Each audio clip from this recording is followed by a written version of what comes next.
Agora, a Bíblia lida e explicada com Alain Amorim. Para quem quer ouvir a Palavra de Deus de forma simples e compreensível. Olá, querido ouvinte, querida ouvinte, estamos de volta com mais um programa, a Bíblia lida e explicada. Eu sou o pastor Alain Amorim. Nós continuamos o nosso estudo, nossa caminhada pelo Evangelho de Marcos, no capítulo 12, o segundo trecho desse capítulo.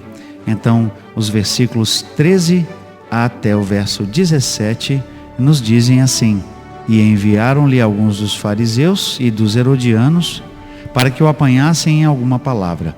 Chegando, disseram-lhe: Mestre, sabemos que és verdadeiro e não te importas com quem quer que seja, porque não olhas a aparência dos homens. Antes, segundo a verdade, ensinas o caminho de Deus.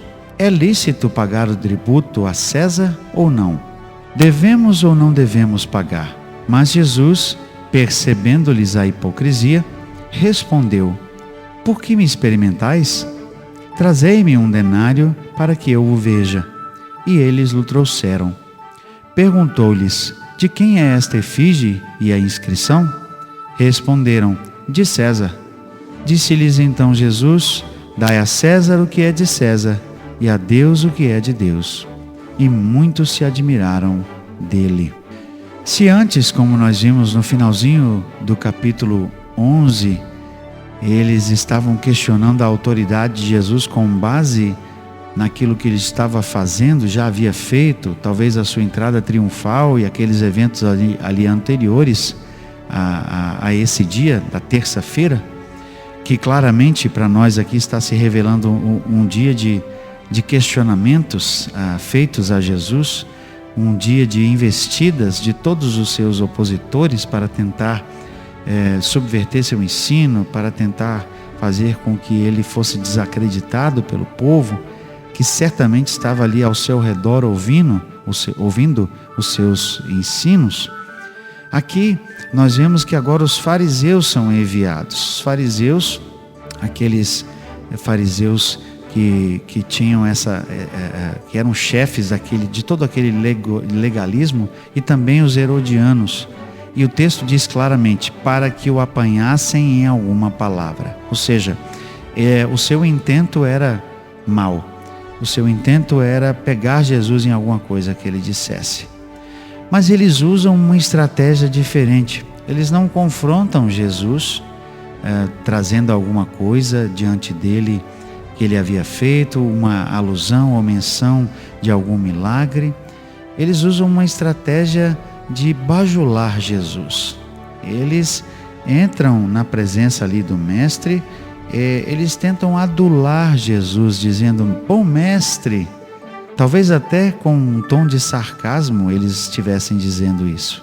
Verso 14: Mestre, sabemos que és verdadeiro e não te importas com quem quer que seja, porque não olhas a aparência dos homens. Antes, segundo a verdade, ensinas o caminho de Deus. Certamente aquilo que estavam dizendo de Jesus era verdadeiro.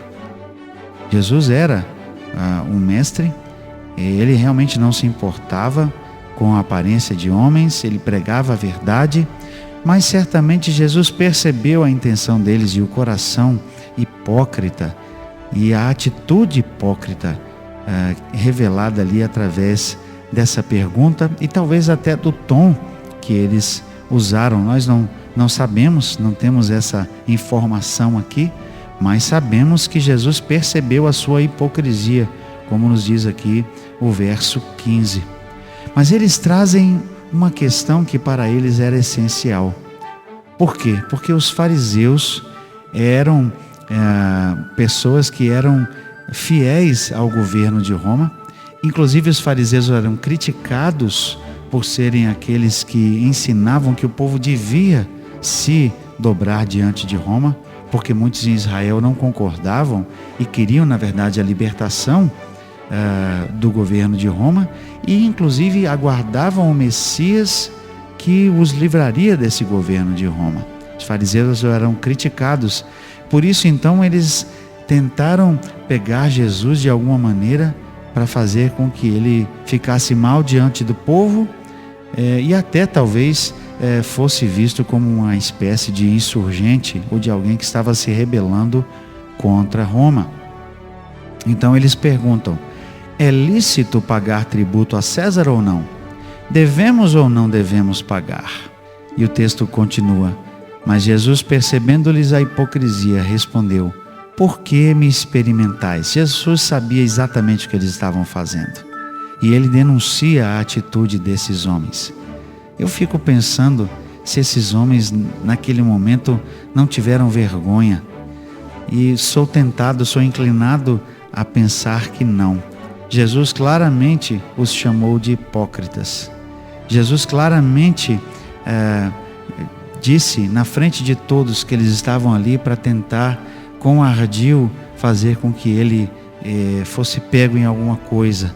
E no entanto aqueles homens me perdoem a expressão, de cara lavada, de cara dura, estavam ali diante de Jesus questionando-o acerca de algo importante, que era o tributo. Mas Jesus então, de forma muito sábia, pede que seja trazido a ele um denário. Era a moeda corrente daquela época. Um denário era o pagamento por um dia de trabalho. Essa moeda tinha de um lado o rosto de César, ali em alto relevo, era a efígie, e no outro lado da moeda havia uma inscrição. Junto com o lado da efígie estava o nome dele, né? E era mais ou menos assim: Tibério César, o rei divino. E do outro lado tinha a expressão que equivalia em latim ao sumo sacerdote. E era o fato de que os imperadores eram considerados mais do que meros governantes, eles eram considerados deuses.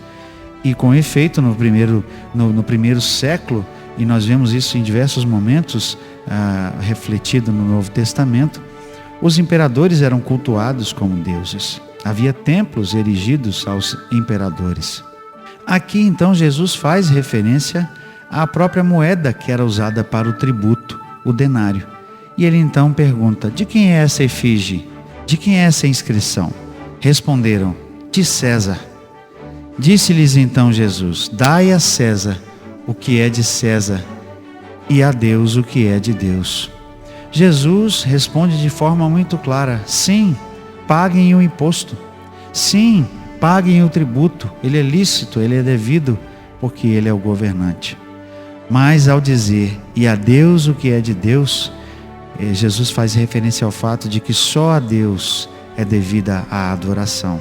Sim, Tibério César era o soberano do império, mas ele não era Deus. Ele não era um Deus, era um falso Deus. Não deveria ser adorado por seu povo verdadeiro, por seus discípulos. Por isso ele diz a César o que é de César, o tributo, o que é devido a ele, mas a Deus a adoração, porque somente a Deus a adoração é devida. Somente ao Senhor Deus, o Deus vivo, o Deus único, era devida a adoração pelo povo. É a isso que Jesus se refere aqui. E o texto conclui dizendo: e muito se admiraram dele. Continuaremos o nosso estudo do capítulo 12 no nosso próximo encontro. Até lá, que Deus abençoe a sua vida. Acesse agora nossa plataforma e baixe os podcasts www.rede316.com.br. A Bíblia lida e explicada com Alain Amorim.